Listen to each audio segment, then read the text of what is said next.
with coverage you can count on. This is WNEMTV5 News. This morning, we shine a light on the housing crisis right here in mid-Michigan. I'm Sierra Searcy. I'm Blake Keller. We are taking a closer look at how the cost of living has changed in the last year.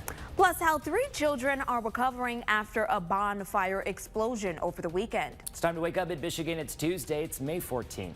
Right now, we're waking up to a cooler day this morning as we take this live look over downtown Saginaw. It's looking clear, but we know we might see some rain come through. Yeah, so Matthew has said that it's already starting off to be a wet week. First Alert meteorologist Matthew Mondro is here now with your forecast. Hey, Matthew. Good morning, Blake, Sarah. Yeah, definitely a bit of a showery start to the week so far, especially yesterday afternoon. We did see some more thunderstorms develop during that evening drive and during the dinner hour. As we go into this morning here, rain has been just a bit more isolated for us, but we are expecting more scattered showers to eventually develop as the morning continues to go on. This morning, First Alert Pinpoint Doppler does have some isolated showers up around Clare and Gladwin as of right now, even just to the north of Gladwin too. We are expecting this to build towards the south and especially towards the west. Places like Clare, Wademan, Rosebush, and Mount Pleasant. Within the next few hours, I'd expect to see more showers developing into those areas here. Once again, First Alert hour by hour showing these just light showers for today with a generally cooler day here. Not expecting any thunderstorms like we saw yesterday afternoon. As we go into the afternoon, notice by around 2 or 3 o'clock, starting to see these showers breaking up, and then by 5 o'clock or so, we should see most of that rain coming to an end. Now, where do we go with rain for the rest of the week, though? We'll talk about that in your full First Alert forecast. That's coming up. In your live on time traffic this morning, this is sponsored by Mid-Michigan Toyota dealers. Everything has been fairly quiet across Mid-Michigan. No delays to report, no crashes to report either around Flint right now. And if you're traveling towards Lansing, Ann Arbor, or Metro Detroit, it's been looking pretty good in those directions. You still may encounter just a little bit of a light fog or even a few damp spots on our roads early this morning. Blake, Sarah, send it back over to you. Matthew, thank you.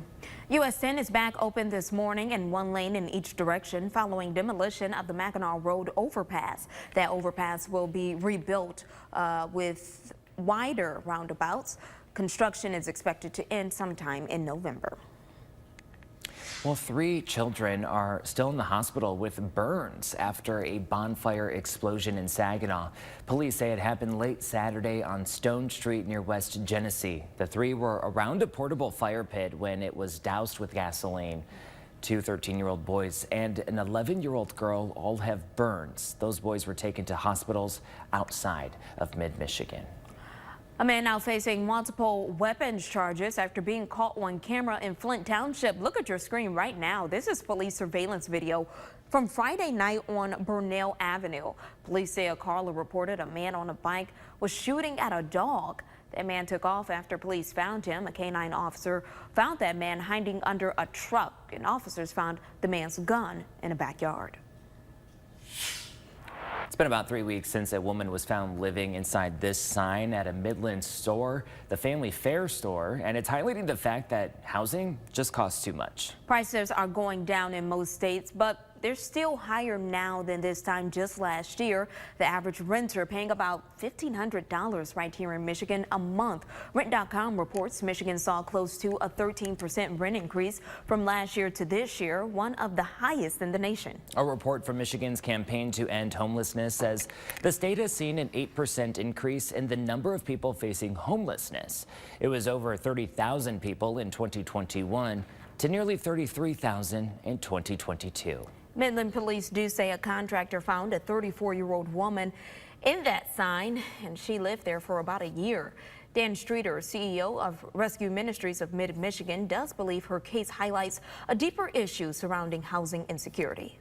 We've seen within the last 3 years that even though somebody has financial assistance, to still find an apartment that they can afford, it takes them an additional about 30 to 60 days. And so our shelter stays are elongating because of it. Streeter also says people should understand homelessness since not always due to mental illness or addiction, and many of us are just one paycheck away from it happening to us. Well, Saginaw County Road Commission is hoping to address some construction concerns ahead of the Memorial Cup, which is now 10 days away. There's construction at the busy Dixie Highway and Junction intersection. Thousands are expected to come to Saginaw for fun, food, and hockey. Some events for the Canadian Hockey League tournament kick off next Thursday until June 2nd. So many people and players are staying in Frankenmuth, so the construction on Dixie was a concern, but the commission is confident work won't slow down traffic.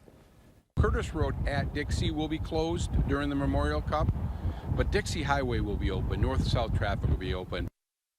So he suggests using your phone's GPS to get the best routes to and from Memorial Cup events. Today, Flushing is holding a ribbon cutting after completing the city's wastewater treatment plant upgrade. The project costs $5.4 million. The event is today at 11 at the wastewater treatment plant. Also today, Saginaw Exchange Club will hold its annual Law Enforcement Officer of the Year program. 8 local law enforcement personnel representing Saginaw, Saginaw Township, Michigan State Police, and more will be honored at today's luncheon and ceremony. The event is at noon at the Saginaw Club.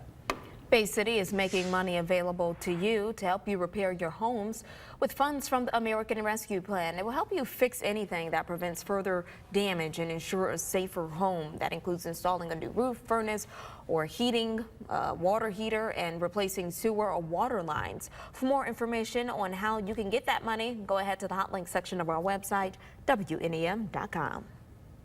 So the Gulf Coast is facing flood hazards. It also looks like this year's spring showers are so intense that they're causing farming problems. Amy Kiley now reports that could impact the nation's food supply. Heavy downpours and flooding continue to plague parts of the U.S. Today, a deadly storm system is pushing through the Gulf Coast. These New Orleans area residents have sandbags ready after filling them yesterday. People like to go by too fast, and it pushes water up in my garage in the house, so we put sandbags out in front to keep that from happening. Even some places that are dry today have lingering weather problems. Water. I just saw water. You know, acres and acres of water. About an hour east of Nashville, some farmers say their crops are suffering. Everything we do relies on Mother Nature, and sometimes she's not so cooperative. One issue is fruit with flood damage. Another is wheat that strong winds have flattened. The farmers say the damage could affect U.S. food availability. What's happened is so devastating. You see this wheat standing here, and then on the side over here, you see where it's blown down. You see it's nearly on the ground. In Iowa, the Farmers Union says it welcomes rain after years of drought, but storms have put production behind schedule. We've had about 3.5 inches over the last 2 weeks, so we've been out 17 days. I'm Amy Kiley reporting.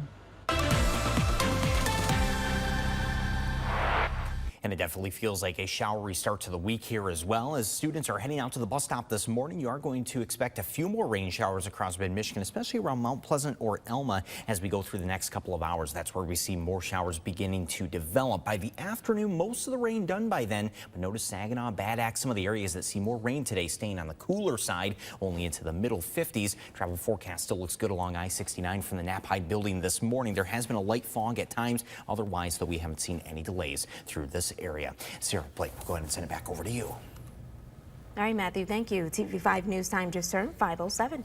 Several vacant Flint school buildings catching fire. How the superintendent is responding. Schools after hour work contact be illegal. With the look at how one state wants to give workers the right to disconnect. All right, let's take a look at US 10 this morning. It is clear, it's looking good, and traffic is light. So have a safe morning drive, everyone.